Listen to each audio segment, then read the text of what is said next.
Video games. They're pretty cool. There's ones like these and ones like these. So there's pretty much a game for everybody. And games have a lot of important pieces, like music, graphics, and story. But one of the most important aspects of creating a video game is the exploration. And that's what I'm going to be speaking about today. Because a game with good exploration can really personalize the player's experience and feel like an adventure. So, Weeblos and Pals, let's talk about some exploration in some video games. So, I have 3 categories of different types of things that add to exploration in games, which are 1. Rewarding the player for searching for collectibles and being a big old detective. 2. Good open worlds that constantly have you feeling like you're finding something new. And 3. Random events that occur while exploring that personalize your experience. So, time to do that number 1. Collectibles in video games are a good way to get the player to explore more thoroughly, especially in more linear games like The Last of Us with its firefly pendants, or Halo with its skulls. Sneaking small items like this for a player to find in certain environments is a good way to get players to explore. Another thing kinda similar to a collectible is a secret terminal in Superhot.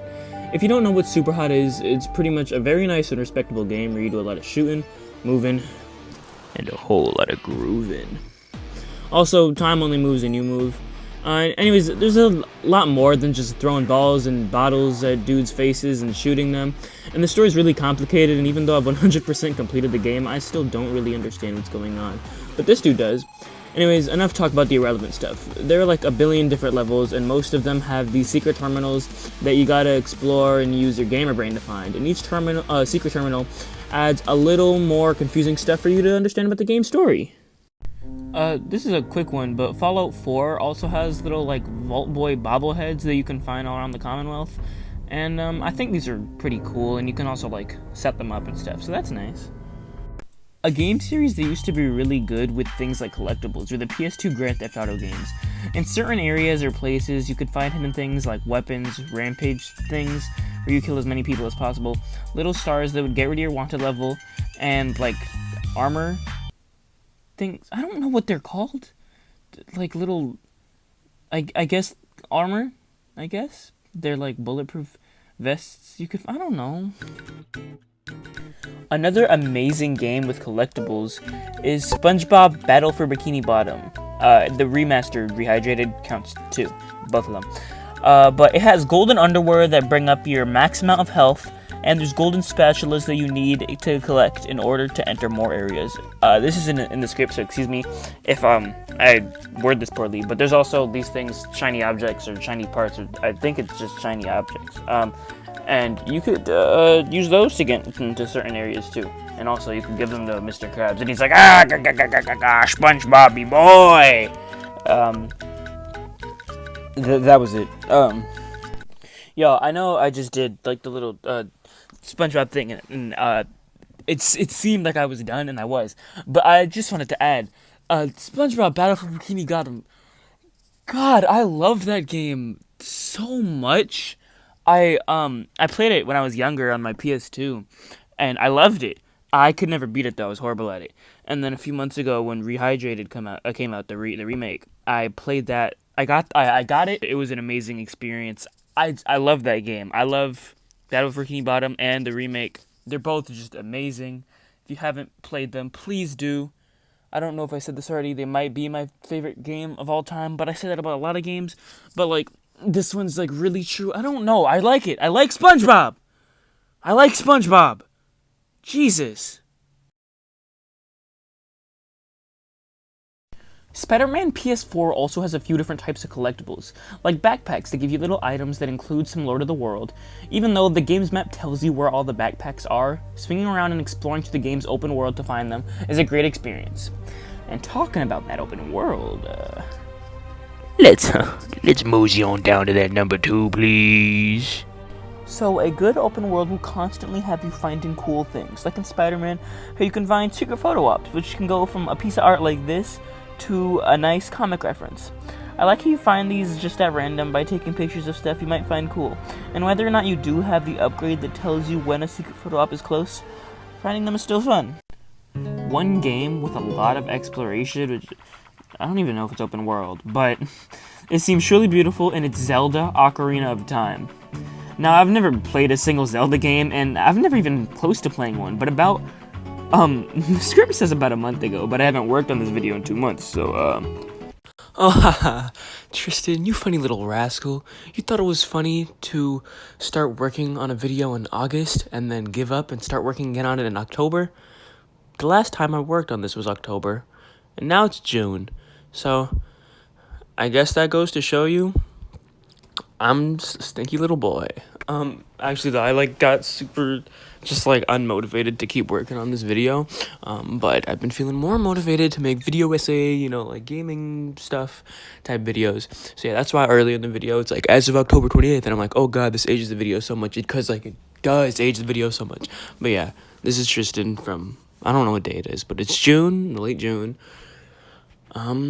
Maybe I got the video posted this month, month of bangers, you know what I'm saying? Multiple reviews, let's go!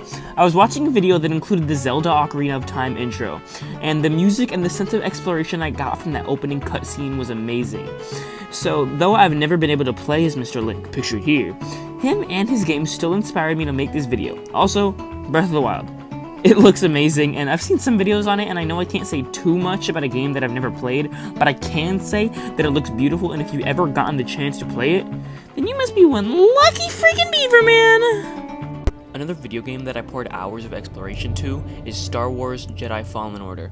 Now, this game doesn't really have an open world, but it does have large areas fit for exploration, which is my favorite part of the game, so we'll count it. When playing this, you might go into an area that's important to the story. You'll see an elevator, and you decide to quickly check what's in that elevator, and an hour later you finished what was supposed to be a quick walk. The game, it has amazing exploration, and it can reward you, when you find a new lightsaber piece in a chest, or, a cool new boss that's gonna kill you over and over and over and over and not make you rage. And, talking about this amazing open world exploration, even though this game wasn't open world, another game with actual open world exploration is the Fallout series. The Fallout games have so many locations to find and explore, and usually each place has its own lore and stuff, and then that lore adds lore to the world. And the recent games, they've had really good exploration. So if you want some good games with great exploration, play Fallout 3, New Vegas, 4, and no, we don't really talk about that one. Anyways, I like to explore, and some other games, exploration. Red Dead 1 too, yeah. So, the Red Dead games, they got a good amount of that juicy number 3. So let's talk about some random events in video games that occur while exploring. Red Dead had a good amount of variety when it comes to random events, and the second one does too. And they can go from giving some lady a ride, to having your horse stolen, to being holed up by Lemoyne Raiders, to seeing 2 dudes try to blow up a safe and then blow themselves up. And there's enough random encounters in Red Dead 2 and 1 to have your own unique set of encounters that are different from a friend, and to to be different when you go back for another playthrough. And I love random encounters in video games because they help make your experience really feel, like they make the virtual world feel like it could actually exist somewhere. When you randomly find a guy who just got bitten by a snake, even though that can happen multiple times. And yeah, other games like GTA 3 and Fallout 3 have random encounters, and these can go from helping a guy get his bike back from being stolen, to a group of mercenaries coming after you, to talking to a nice Superman. Things like this in a game, they really can help immerse the player, and random events are really cool because, you can beat an entire game and still have encounters that you haven't experienced yet. Unlike the other types of things that add to exploration I've talked about, like hidden collectibles, random events are literally well, not completely, but they are random, and I love that about them so much. Anyways, yeah, these are just some categories for, different things that add to exploration in video games I've thought of. And yeah, obviously I can't talk about every single thing that helps, the magic of exploring video game worlds, but, I can still talk about what I think is important. So many different games with so many different things that make, the exploration so amazing in so many different ways. And, getting a game that just makes you want to continue exploring, whether it's, based on wanting to explore to find all the collectibles, wanting to explore just to explore, wanting to explore and hope another random encounter happens, it feels great. Finding stuff while exploring in games, it can always help immerse the player and personalize their experience, and I'm grateful to have games that do that, I guess. Anyways, I don't really know what the point of this video was. I guess video games are cool. Even though it's not like you walked into this video with not knowing what games were, you probably have a preconceived thought of what games are. But yeah, I just wanted to talk about games. I don't really have any final point to make. I just wanted to share some things that add to exploration in games. But yeah, I'm Tristonium. Um, Please comment, tell me what you think. Tell me if you want me to fart or something. Um, and yeah, comment and stuff, and maybe subscribe and like, if you like my videos, and turn the notifications on so you know when I upload. I have a second channel over here. The link's in the description. I just talk about behind the scenes stuff. I only have one video up right now, but yeah. Thank you for being here. This is me. I'm working on review stuff and all that. I got some nice videos coming out. What else do I have to mention? Yeah, I don't know. You're gonna see me dance in a bit.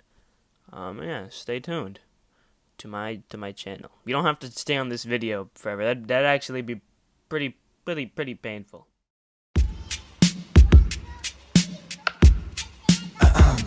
Baby girl, all of this fighting got me tired. All this love that you desire, all this effort you require, I cannot be your supplier. All of this fighting got me tired. All this love that you desire, all this effort you require, I cannot be your supplier. I cannot be your provider. All this smoke just gets me higher. Baby girl, I got the car now. Tell me, why are you the driver? Baby, I don't mean no offense. I think we should be friends.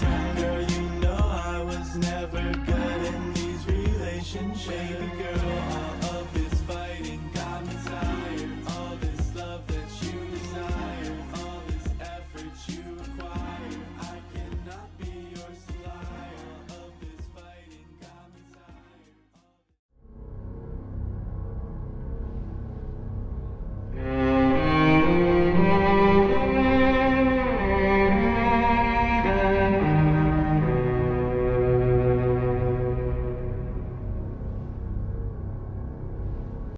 Anyways, I don't really know. Oh, God. Poke my teeth. Ah.